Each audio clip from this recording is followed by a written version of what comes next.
আশা করি ভীষণ ভালো আছো আর আমিও ভালো আছি। দিয়াস ব্লগে নতুন আরেকটি ভিডিওতে তোমাদের সবাইকে জানাই অনেক অনেক ওয়েলকাম।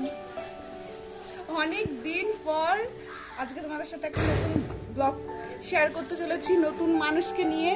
চলো সব সামনে বলছি আস্তে আস্তে। তাহলে বন্ধুরা, ভিডিওর শুরুতে বলেছিলাম যে তোমাদেরকে একটা নতুন মানুষের সাথে পরিচয় করাবো। সে কিন্তু এখন আর তোমাদের কাছে নতুন মানুষ নেই, সে তো তোমাদের মহারাজ, পুরনো হয়ে গেছে, কারণ সে তো এখন একটু বড় হয়েছে, তাই না?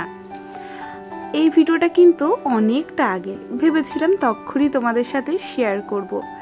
এটা যারা বুঝবে, যাদের আর কি ছোট্ট বেবি আছে, তারাই একমাত্র ভালো বুঝতে পারবে যে ছোট্ট বাচ্চা নিয়ে এই ভিডিও করে এডিট করে ভয়েস দেওয়া অতটা মুখের কথা না।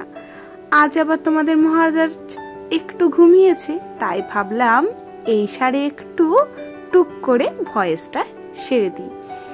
জানো তো, এডিট করেছি অনেকটা আগে, শুধু ভয়েসটাই দিতে পারছিলাম না। ভাবি কি আজ না কাল, কাল না পরশু, এই করে আর হয়েই ওঠে না। তার জন্যই সবাই বলে আজকাল না করে সঙ্গে সঙ্গে কাজটা সেরে ফেলতে হয়। যাই হোক, আজ তো আমরা সবাই মিলে যাচ্ছি গঙ্গা স্নানে। এখন তোমাদের মহারাজের বয়স ছিল মাত্র 3 থেকে 4 মাস।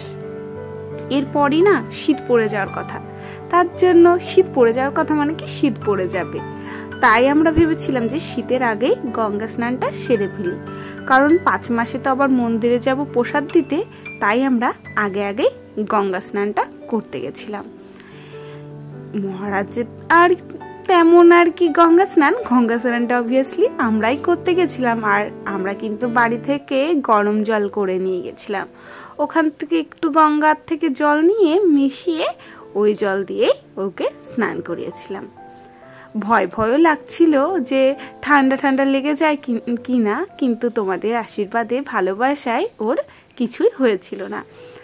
আর বরং আর কি বলতে পারো, ও কিন্তু ভীষণ খুশি ছিল, কারণ ওর এটা ফার্স্ট ট্যুর বলে কথা, তাই না? এই তো ওর কেবল এখান থেকেই আর কি ঘোড়ার হাতে খড়ি শুরু। এখন তো মহারাজের স্নান হয়ে গেছে, তাই আমি ওকে মুছিয়ে এই যে জামা কাপড় পরিয়ে দিলাম। সব কিছু কিন্তু নিয়ে এসেছি, জানো তো।